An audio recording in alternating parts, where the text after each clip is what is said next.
conductor blew his whistle and waved his flag. The engines cheered. Look out, big city, here we come!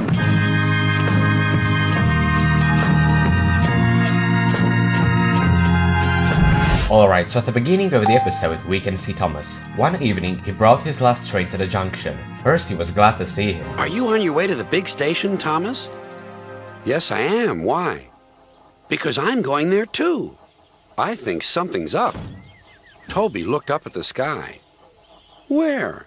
Not up there. Down here, laughed Thomas. How can something be up when it's down? Thomas was too excited to explain.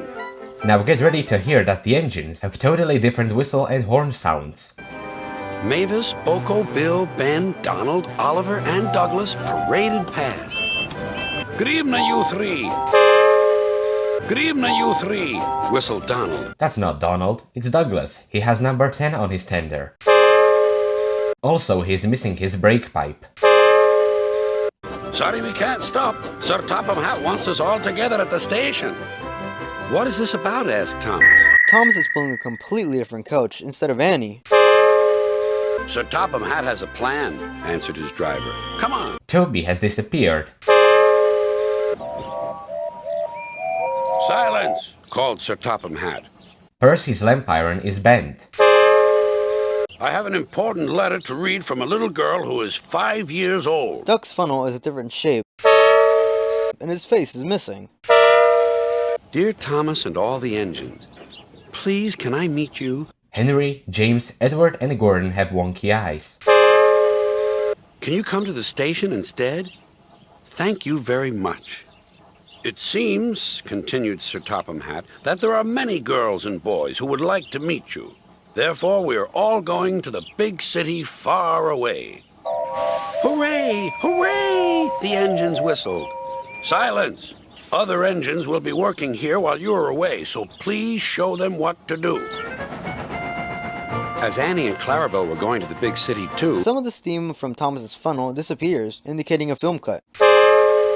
Anyways, Thomas grew more and more excited. Too excited for his own good. Sir Topham Hatt thinks I'm really useful. I had a race with Bertie once. I whooshed through the tunnel and stopped an inch from the buffers.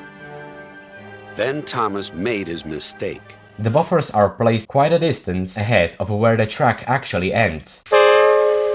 Just like this, The buffers went underneath Thomas's wheels, but in the next shot, they're on top of his running board. Both pieces on Thomas's buffers fall off when Thomas rolls down the embankment, but when he crashes through the wall, the piece on the left side of his running board is reappeared.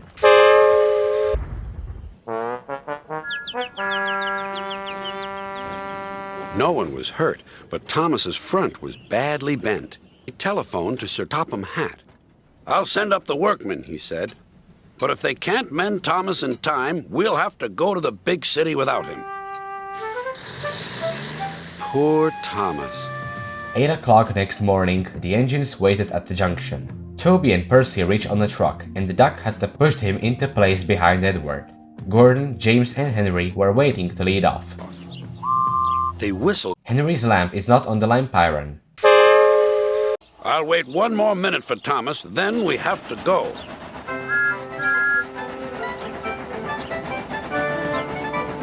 Oh, thank goodness you're still here, panted Thomas. I hope we're not late, as it's just after 8.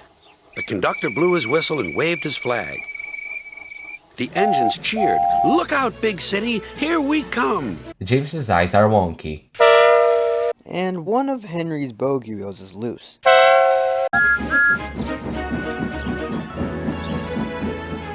This shot appears to be mirrored, as indicated by the fact that Thomas, Henry, and the duck's lamps are on the wrong sides of their fronts, and that Toby's bell is on the wrong side of his roof.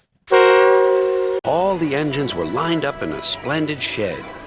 The children were delighted to meet their friends. I'm glad the little girl wrote to us, whispered Thomas. Percy's cab roof is lifted. Isn't it wonderful what happiness a letter can bring? So those are all of the goofs found in the 100th episode of Thomas and Friends, Thomas and the Special Letter.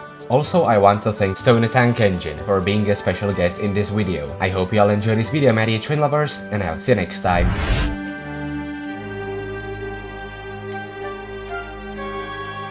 Bye.